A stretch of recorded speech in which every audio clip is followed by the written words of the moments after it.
idea here is that we have this function f of x, right? Yeah. Let's just say, let's call it this curve. And we want to find the area below the curve, right? So, and we want to find the area below the curve, maybe from like here to here, right? A to B. Right.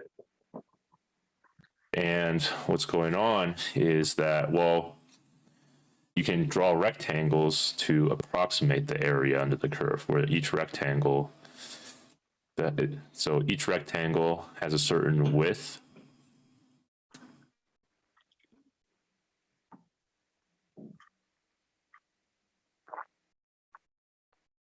Okay, so we draw rectangles to approximate the area under the curve, right? 2, 3, 4, 5, 6, 7, 8, 9. Okay, so there's nine rectangles here. So how do we calculate the area of each of the rectangles? Well, what are the dimensions of each of the rectangles? So this is the length, this is the width. What's the length based on, and what's the width based on? The length is based on the x coordinate, and the height is based on the y coordinate. Okay, yeah, the height is based on the f of x, right? Yep. And then the width of the rectangle is based on the number of rectangles you're dividing it into. Okay. Okay, so like for example, if we find, let's say that this goes from like kind of 9, x equals 9 to x equals 90, okay? And then we have 9 rectangles. How wide is each rectangle? Yeah, so we have this width of 81 that we're looking at, and we want to divide this interval 81 into 9 rectangles, then how wide is each rectangle? 9. Yeah, exactly. Okay, so now let's generalize it. Let's say we're going from A to B, and we've wanted to divide it into n rectangles. So, I mean, when you did that, what operations did you do? 81 divided by 9. Yeah, and how did you get 81 first? So b minus a.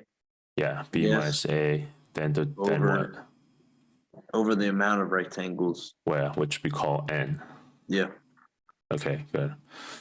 So then essentially all you're doing is, so now we have a formula for each of the rectangles, right? F of x is the height times b minus a over n.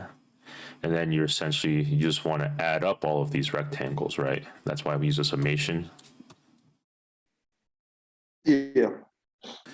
Okay. Because this f of x is that's the length.